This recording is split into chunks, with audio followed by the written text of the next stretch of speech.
Pessoal, tudo bem? Então assim, eu vou mandar para vocês nesse vídeo a correção das atividades da semana passada, tá? São os primeiros exercícios que vocês estão fazendo sobre estequiometria, então é normal que ainda vocês possam ter encontrado dificuldades.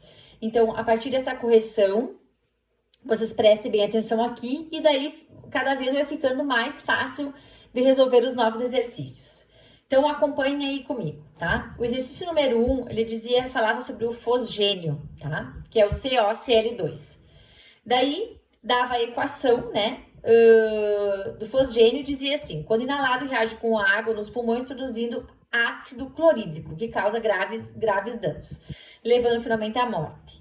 Então, a equação dessa reação, então, que acontece nos pulmões é o fosgênio mais água, formando gás carbônico e o HCl. A equação já está balanceada, tá? Já está balanceada, já aparece aqui um coeficiente, então a gente pressupõe que ela está balanceada. Se uma pessoa inalar 198 miligramas de fosgênio, a massa de ácido clorídrico formada, então, será nos pulmões, né? Será de... Então, é massa de fosgênio para massa de ácido clorídrico.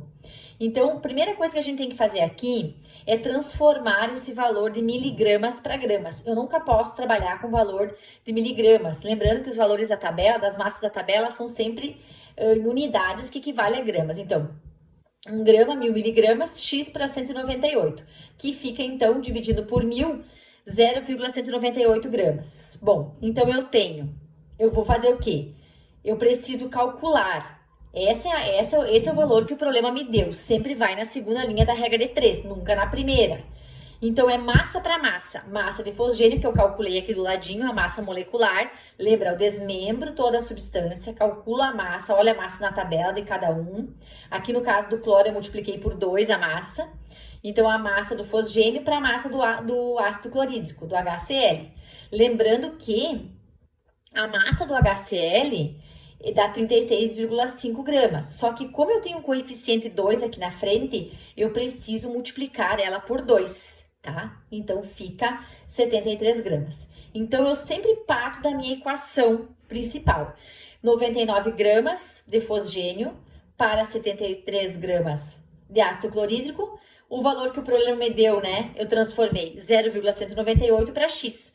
Fica, então, 0,146 gramas o resultado final, então, tá? A número 2 dava uma equação para vocês aqui, tá?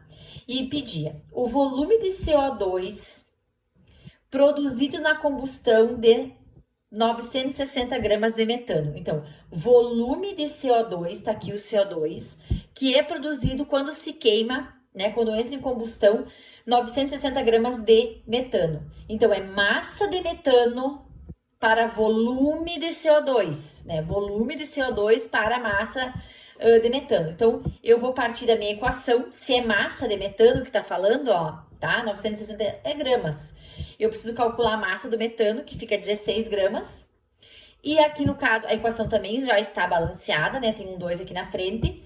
Então, eu tenho 22,4 litros na minha equação principal. Se caso tivesse um coeficiente aqui na frente, eu ia multiplicar esse valor desse volume aqui. Como não tem, fica 22,4 litros. Então, nesses 22,4 litros formados de CO2, eu precisei de 16 gramas de metano. Eu quero saber qual o volume produzido a partir de 960 gramas de metano. Então, eu multiplico esse vezes esse, divido pelo que fica junto com o x, divido por 16, né? Fica 1.344 litros, então, formados de gás carbônico. Tá? Essa, então, é a número 2.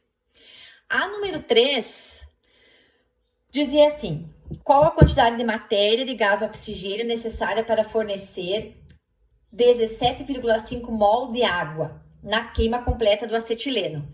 Então, assim, montando a equação, né?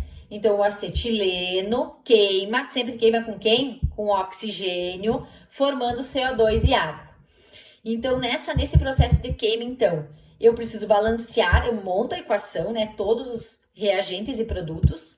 Vou fazer o balanceamento. Tenho 2 carbonos aqui e tinha um aqui, coloco um 2 na frente.